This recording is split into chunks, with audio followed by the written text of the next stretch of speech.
be intimate here. This is great. So I was standing there on the sidewalk in the middle of a Tel Aviv summer. It's a Saturday afternoon, and I'm waiting for my date to arrive. This is my Tinder date, of course.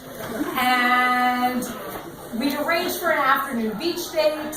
And so I live near the beach at this point, and I bring like a small towel and a water bottle, granola bar, I'm set.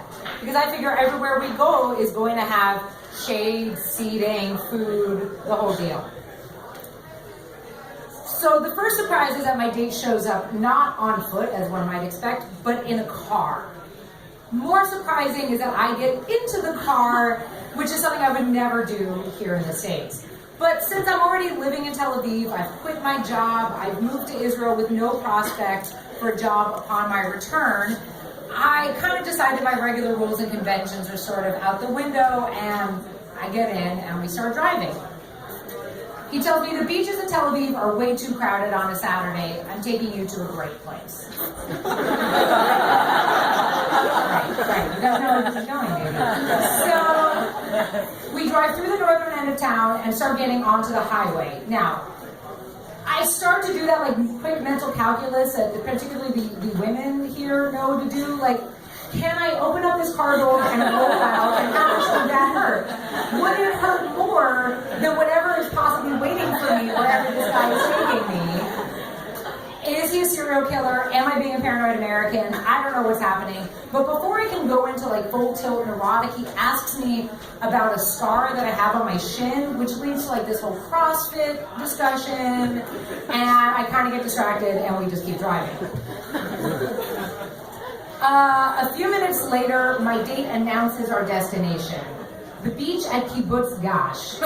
Oh my God. If there's any Israelis in the crowd, maybe you know where this is going even more. This is Israel's only nude beach.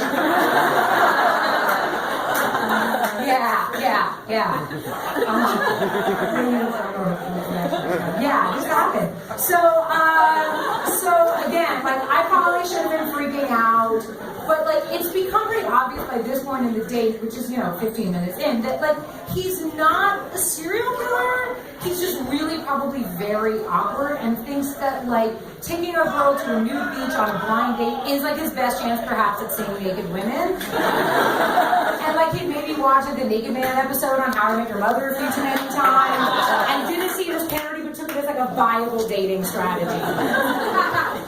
So we drive, we get off the highway, we park, and there's like this pretty steep hill. I'm in flip-flops, of course. And we have to climb down the hill, and there's this long, rocky beach that has no shade, no seating, no food, and no bathrooms.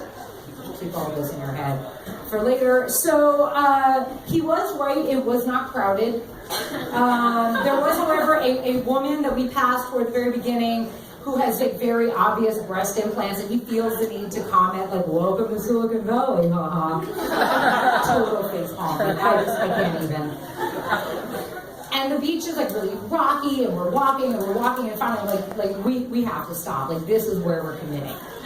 So he like unpacks his very small bag as well, and in it he has a sheet that he's quite clearly like stolen from his mom's house.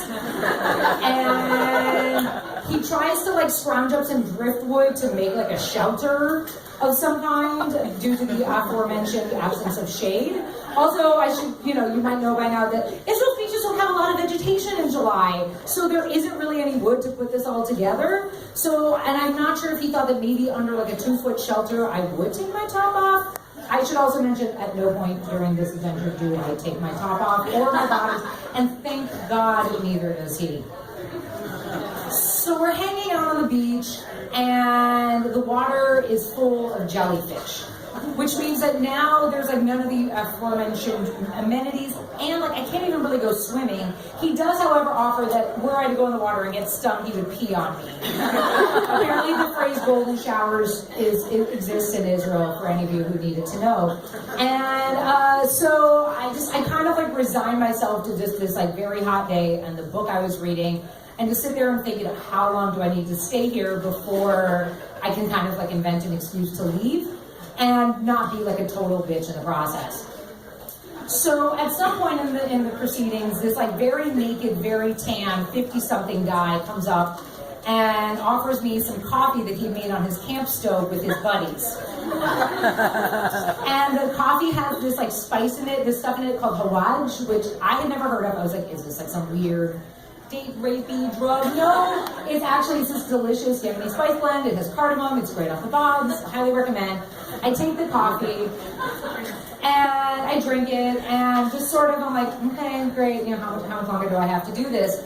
And at some point shortly thereafter, like the coffee sort of starts to hit my stomach and like the guys like buddies are staring at me and it's just like way too creepy. I'm over it. So I sort of demand in like the nicest way possible that we leave and go to like the nearest bathroom. The nearest bathroom is of course at an Aroma, which if you've never been to Israel, you might not know is like more ubiquitous than Starbucks and McDonald's in the States combined.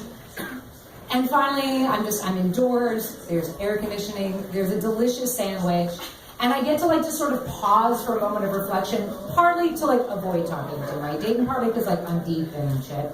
And I sort of, come to this wonderful, powerful moment of reflection that, saying yes is a really powerful thing. That had I said no to a lot of things, I wouldn't be in Israel, I wouldn't be on a beach in Israel with an awkward blind date who's 40 either, but that's beside the point.